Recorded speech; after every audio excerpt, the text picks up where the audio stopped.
Ya, pas kita sudah dipanggil untuk bantu-bantu di depan. Punya panjang ini ikan. Berapa satu ikan dijual nih?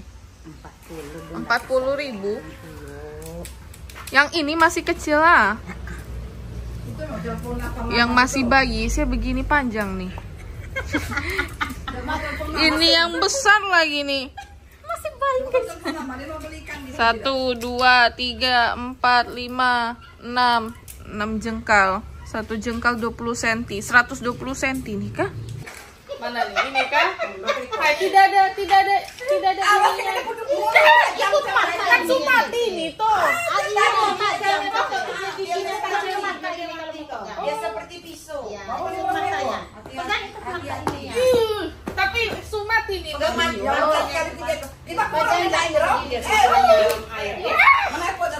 Tuhan. Dia mati dong gigi kita pisau. Oh iya kah? Naik pada aku hampol na tolong buat deh. Mengukur keren. Ini yang sampai tinggi saya 153 cm. Lihat dari bawah sampai atas. 35 pas. Ini hampir satu badan sih ini. 35 mas. Mau lagi yang 35 lagi yang sedang Yang berapa nih? Ini 40.000 tuh. Tidak. 70.000 nih. Bro, kamu tidak turun kak? Katanya ama sama bibi aku tuh ini nggak boleh dipegang karena dia punya mulut tuh tajam gitu. Lihat giginya. Ih. Tapi dia tidak hidup lagi tuh. Jangan sampai dia hidup lagi. Tidak ada nih. Takut dia hidup. Kalau mau cari ikan parang sama ibu ini guys. Hanya dia yang jual. Lihat tuh. Hanya dia yang jual. Itu ku makanya keluar kemarin dari cece yang bikin rek. Promosi. Nah heboh apa rasa? Kalau sudah promosi begini gratis satu berarti. Berarti di bawah Iya. itu 35 yang kecil. Oh. Ini mana Ro? Iyo, 3 saja bunda. Jangan naik podang buat deh. Ini macam nak itu untuk ye. Dia mana Dia mana lagi. Kita terlalu besar sudah ini, kecil sudah. Ini naik. Sudah tak ama punya siapa banyak begini ama? Angking, janting bukan mama tidak mau. Angkat dulu nih. Ayo. Yang berat. Timbang tuh pasti berapa kilo tuh? Tuhan, berat sekali ini.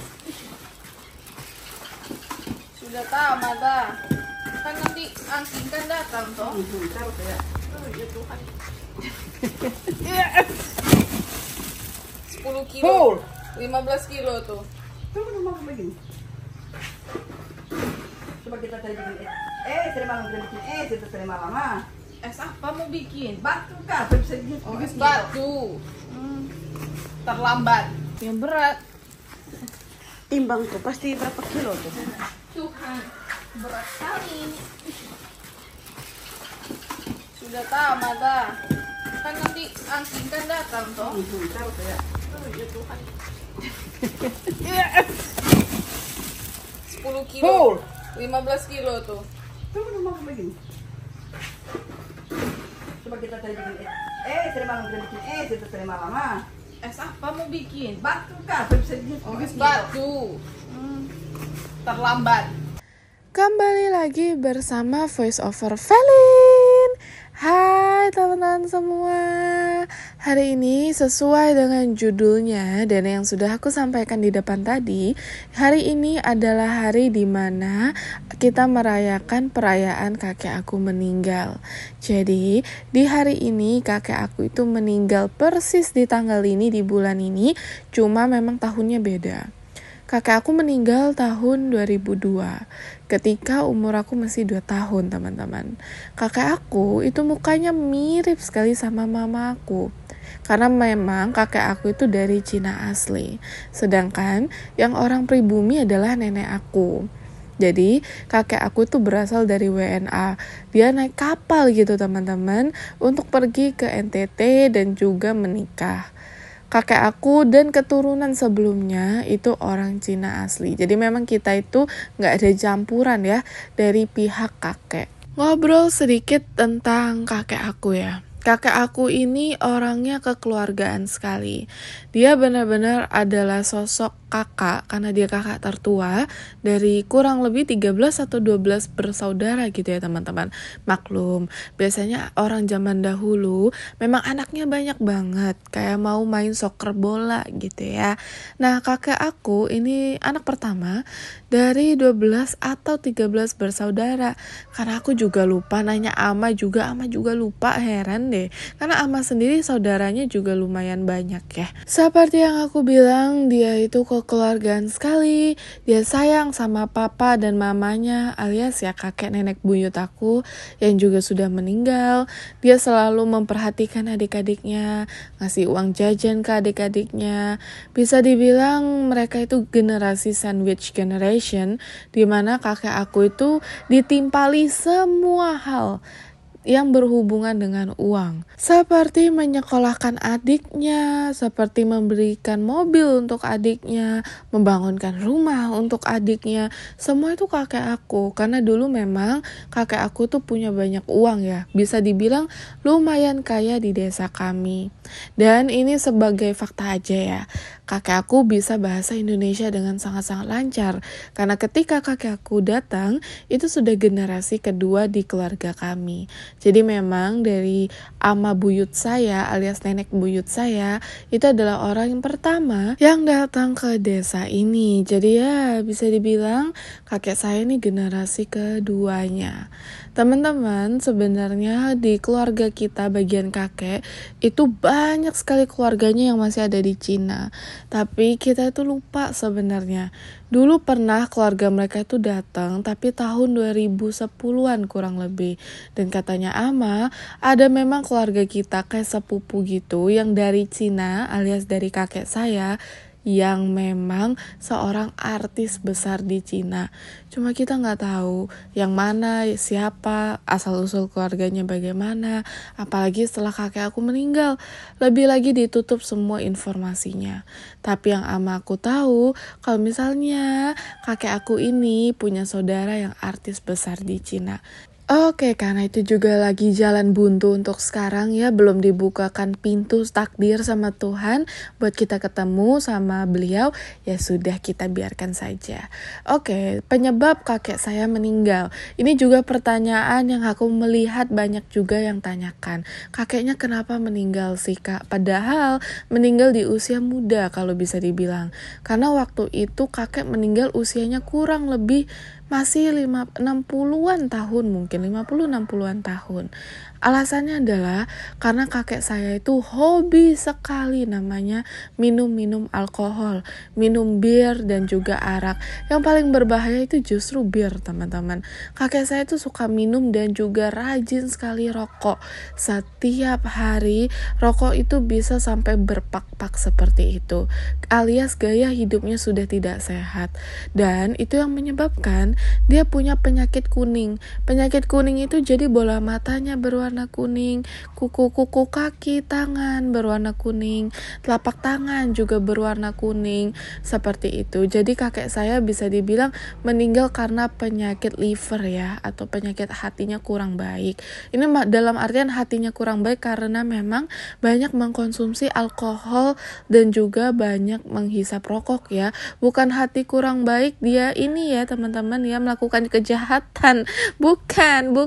Dan karena sifat kakek saya yang suka minum-minum dan rokok berat, dia jadinya stres dan juga penyakitan. Itu kenapa nenek saya harus bekerja dari usia muda. Dan ini juga adalah pengalaman untuk aku dan juga kamu, tapi aku terutama teman-teman, untuk tidak merokok dan juga tidak minum-minum. Oke lah, kalau misalnya kalian merokok dan minum-minum, boleh, tapi kalau kalian tahu batasannya. Ada yang namanya casual drinking, alias memang minum-minum kalau sama teman-teman saja. Ada juga yang namanya merokok, tapi merokoknya memang secara moderate ya. Dalam artian nggak sampai 3 pak, 2 pak dalam per hari. Itu memang hal yang sulit, apalagi untuk laki-laki, karena pergaulan laki-laki itu kan sangat-sangat luas dan bebas. Tapi yang aku jadikan alasan adalah kesehatan dan juga nasib keluarga. Teman-teman, gak ada yang tahu loh nasib keluarga itu kayak gimana. Banyak orang yang sudah meninggal karena merokok dan juga banyak minum-minum. Kalau kalian perokok akut dan peminum kronis, ada baiknya gak usah punya keluarga. Itu namanya bikin capek diri ya teman-teman. Kalian sama saja membagikan beban diri kalian untuk keluarga kalian. Jadi ini saran juga untuk cowok dan cewek yang mungkin memikirkan untuk menikah atau ingin menikah, tolong kecanduannya juga dikurangin. Kecanduan akan alkohol dan juga kecanduan akan rokoknya, tolong dikurangi. Karena apa yang menurut kalian biasa saja, itu dampaknya sangat negatif untuk orang lain. Begitu ya, karena orang yang suka minum-minum terutama, untuk orang yang merokok mungkin akal warasnya masih sehat, tapi untuk orang yang suka minum-minum, itu udah gak sehat akal jiwanya teman-teman. Kok bisa gak sehat? Karena banyak sekali orang yang minum-minum itu juga melakukan KDRT untuk keluarganya. Jadi jangan ya teman-teman, kasihan ini calon istri, calon anak, calon suami, calon anak kalian, kasihan. Jadi kurangin ya, kalau nggak terakhirnya jadi seperti keluarga kami.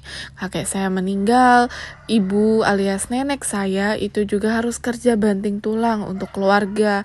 Yang alhasil tidak seimbang di keluarga ini, karena tidak ada sosok kakek dan tidak ada sosok ayah untuk anak-anak yang membuat anak-anak juga hidupnya juga seenaknya saja. Dalam artian aku bisa membayangkan kehidupan kami kalau misalnya kakek saya masih hidup dan tidak alkoholik alias nggak candu minum dan juga rokok. Aku bisa membayangkan hidup kita jauh lebih baik karena kakek aku itu teman-teman orang yang benar-benar paling bijaksana, paling baik, sayang keluarga.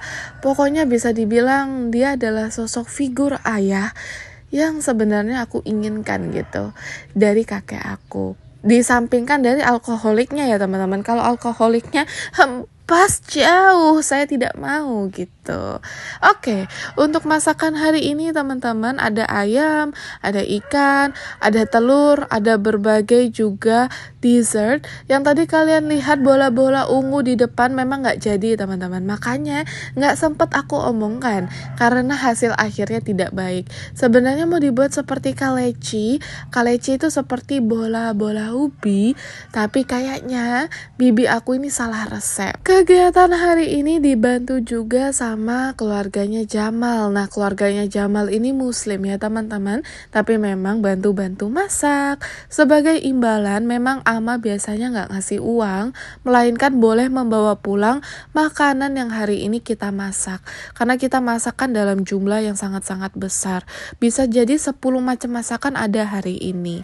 Dan kalau mamanya Jamal sudah datang, sudah pasti. Dia itu masak yang namanya ayam Arab. Nah, yang tadi kalian lihat digoreng tepung itu ayam Arab, tapi memang masih dipakaikan tulang karena menurut mamanya Jamal rasanya akan jauh lebih juicy. Jadi dialah yang bertugas untuk masak ayam Arab yang tadi. Ayam Arab tepung kalau bisa dibilang. Nah, untuk sekarang kita juga masaknya macam-macam ya, tapi nggak masak babi alias perbebong-bebongan karena di dapurnya ama semuanya halalita, tidak ada yang namanya babi dan barang-barang haram. Dan di setiap video seperti ini aku selalu memberikan disclaimer ya teman-teman. Kalau misalnya ini adalah tradisi, tidak ada sangkut pautnya dengan agama, apalagi kepercayaan akan Tuhan. Sesimpel aja acara ini kita buat karena kita itu kangen sama kakek kita. Itu aja, sesimpel kita kangen, lalu kita membuatkan acara tepat di hari dia meninggal setiap tahunnya untuk mengenang beliau. Di acara ini pun kita tidak berdoa kepada beliau ya. Itu namanya musyrik teman-teman. Itu namanya menyembah berhala nggak sih? Kalau misalnya kami berdoa atau meminta sesuatu kepada beliau. Tidak ya, kita tidak pernah. Ketika kita pai-pai pun, ketika kita berdoa memakai hosua, itu namanya yang warnanya merah-merah panjang kayak lidi, itu kami tidak mendoa atau berdoa meminta sesuatu. Tapi kita cukup saja mendoakan kakek saya seperti menanyakan kabar, kakek apa kabar, bagaimana keadaannya di sana. Lalu ya juga berdoa kepada Tuhan, meminta agar kakek saya diampuni dosa-dosanya, diringankan dosa-dosanya, dan disayang oleh Tuhan, dan juga menemukan tempat yang kekal abadi di sana, tempat yang indah yaitu surga. Paling itu saja teman-teman, dan tidak seperti yang kalian duga. Aku tahu beberapa agama memang menentang yang namanya adat ini, karena menurut beberapa agama adalah orang yang mati sudah tidak ada hubungannya dengan orang yang hidup. Tapi ini namanya tradisi ya. Adat istiadat itu memang kalau misalnya kita sambung-sambungkan sama logika, kadang nggak berlogika teman-teman. Dan jujur aja bukan kalian yang merasa kalau acara seperti ini itu agak tabu. Aku pribadi juga tidak mau yang namanya berdoa untuk kakek saya. Aku berdoa cukup dalam hati aja menyapa kakek. Bukan karena aku nggak sensitif. Atau bukan karena aku nggak percaya adat. Bukan ya teman-teman, tapi menurut aku memang aku lebih percaya di agama aku aja. Tapi aku nggak bisa, dan aku bukan orang yang cocok ngomong seperti ini, karena aku ketemu kakek aku waktu usia aku 2 tahun, belum banyak memori yang aku buat bersama kakek aku, sedangkan untuk nenek dan juga anak-anaknya sudah pasti banyak sekali memori yang mereka buat ketika kakek masih hidup. Jadi wajar sekali kalau misalnya mereka akan lebih sangat kehilangan ketika acara-acara seperti ini. Mereka akan lebih kangen dengan kakek daripada aku.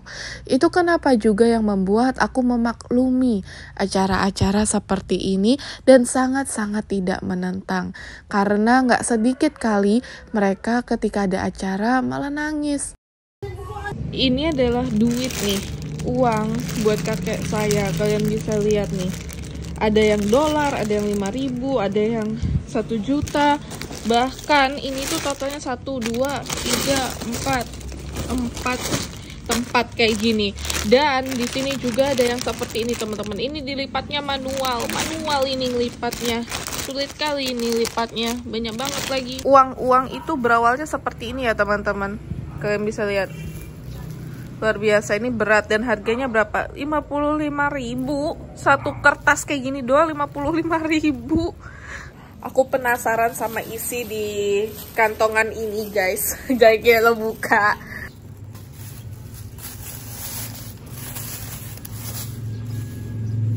Ini lagi. Sama aja dong. Ini harganya 38.000.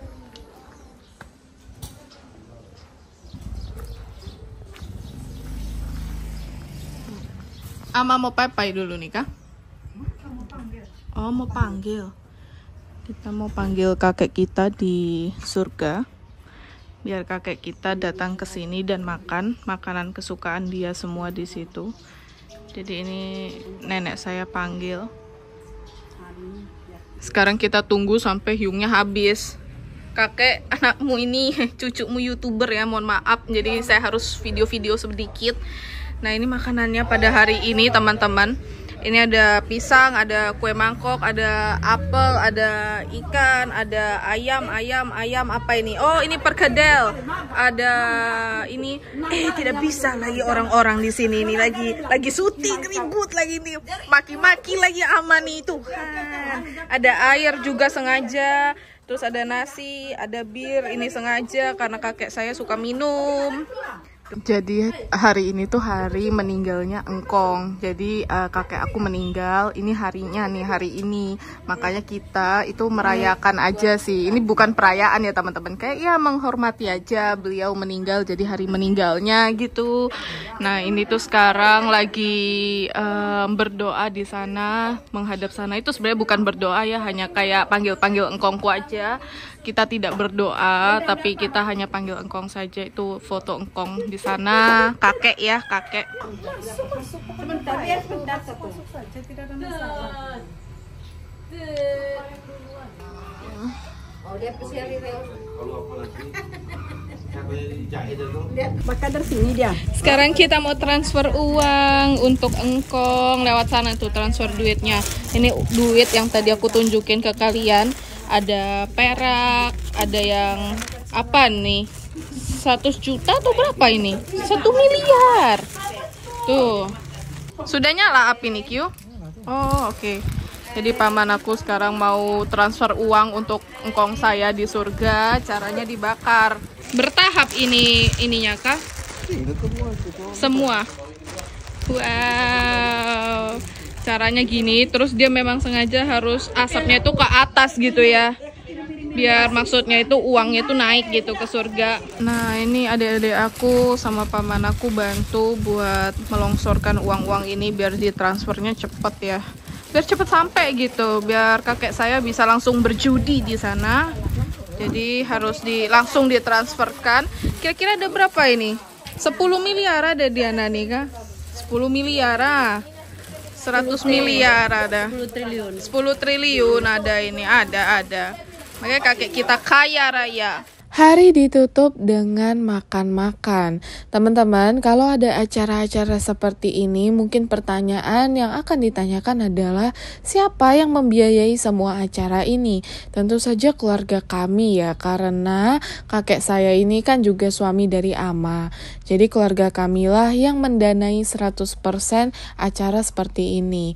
Biasanya anak laki-lakinya Ama itu akan memberikan uang untuk Ama untuk membeli berbagai macam peralatan dan juga perlengkapan memasak, dan juga untuk bahan-bahan daging, apalagi ayam di sini kan mahal sekali ya teman-teman. Jadi semuanya memang biasanya ditanggung sama anak laki-laki, tapi tidak menutup kemungkinan juga kalau misalnya anak perempuan itu bisa sumbangsih. Seperti mama aku biasanya nyumbang kue, nyumbang buah-buahan, nyumbang yuswanya. Jadi intinya bisa nyumbang-nyumbang barang-barang yang sekiranya diperlukan untuk makan, jadi tidak perlu Ama lagi yang memasak seperti itu. Dan untuk tamu yang kita undang juga bukan tamu sembarang tamu, yang boleh datang dan makan itu biasanya hanya anak-anaknya Ama, cucu-cucunya Ama, adik-adiknya kakek, keluarga adik-adiknya, itu pun tidak semua datang. Tapi untuk hari ini kurang lebih adalah 20-25 orang yang datang makan di sini, termasuk orang-orang rumah. Jadi bisa dibilang ini acara kecil-kecilan. Dan acara seperti inilah yang membuat kita berkumpul bersama. Sebenarnya adat atau tidak, terlepas dari keyakinan dan kepercayaan, yang terpenting itu apa sih teman-teman? Kumpul-kumpul bersamanya ini loh. Kalau misalnya nggak ada acara kayak gini, nggak ada orang yang mau kumpul-kumpul. Oke deh teman-teman, terima kasih banyak yang sudah nonton, terima kasih banyak yang sudah like dan juga subscribe, dan untuk nggak skip iklan, jangan lupa besok mampir lagi ke rumah kami, karena anggap saja rumah sendiri. Bye-bye teman-temannya Felin.